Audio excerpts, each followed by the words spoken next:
Pemirsa, di tengah meningkatnya laporan kekerasan terhadap perempuan dan anak, pemerintah Provinsi Jambi melalui UPTD PPA menunjukkan komitmen kuat dalam memperkuat perlindungan. Berbagai layanan termasuk pendampingan hukum, psikologis, hingga kemudahan pelaporan melalui aplikasi Line Mobile menjadi langkah nyata untuk memastikan setiap korban mendapatkan bantuan cepat, aman, dan gratis. Kasus kekerasan terhadap perempuan dan anak di Provinsi Jambi terus menjadi perhatian serius pemerintah. Hingga hari ini, tercatat 150 laporan kekerasan yang terdiri dari 78 anak, 71 perempuan, dan 1 laki-laki.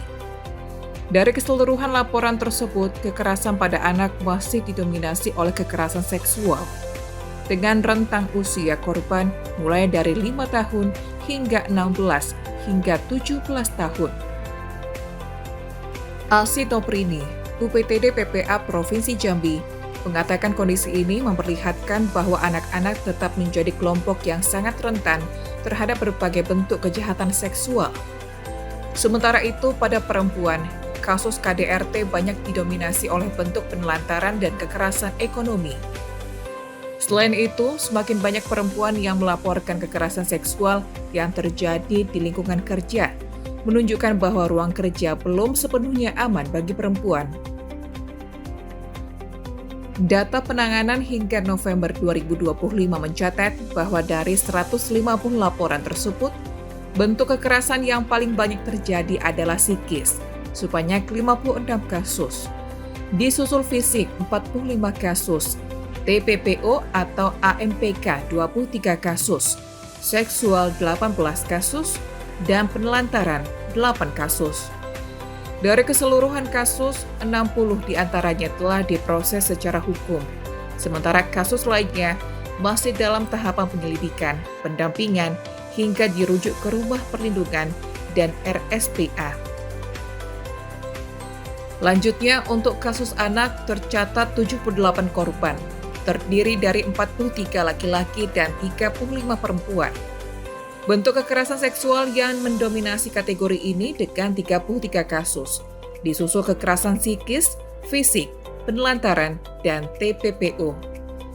Dari jumlah tersebut, 33 kasus telah diproses hukum, sedangkan lainnya masih dalam proses pendampingan. UPTD PPA Provinsi Jambi memastikan bahwa setiap laporan ditangani sesuai SOP, mulai dari menerima korban, melakukan asesmen, menentukan bentuk intervensi, hingga memberikan pendampingan psikologis dan hukum. Korban yang membutuhkan konseling akan difasilitasi oleh psikolog, dan jika harus masuk ke ranah hukum, UPTD akan mendampingi pelaporan ke polisi, serta koordinasi dengan pengacara dan LPSK. Ini Bu, terkait kasus kekerasan anak dan perempuan yang ada di daerah Jambi. Iya, jumlah kasus ya, pada hari ini 150 kasus, 78 anak, 71 perempuan dan 1 laki-laki. Jadi jumlahnya 150. Kalau trennya di anak-anak tetap kekerasan seksual yang lebih tinggi, kalau KDRT banyaknya penelantaran, kekerasan ekonomi yang juga tinggi. Selain itu, perempuan juga mengalami kekerasan seksual di tempat kerja, ada beberapa kasus. Kalau untuk anak tadi apa Bu kasus kekerasannya? Seksual yang tinggi. Jadi anak tuh seksual ya Bu yang paling tinggi? Iya. Itu dari umur berapa itu Bu yang anak itu? Kalau anak sih banyaknya ya, dari umur 5 tahun ada sampai usia 16-17. Kalau untuk perempuan itu Bu rentan usia berapa Bu? Kalau perempuan habis 18 dia perempuan lah istilahnya, dewasa. Ini kan udah banyak nih Bu kasus kekerasan. Kalau ada yang ngelapor nih Bu, bagaimana tanggapan dari UPTD Bu?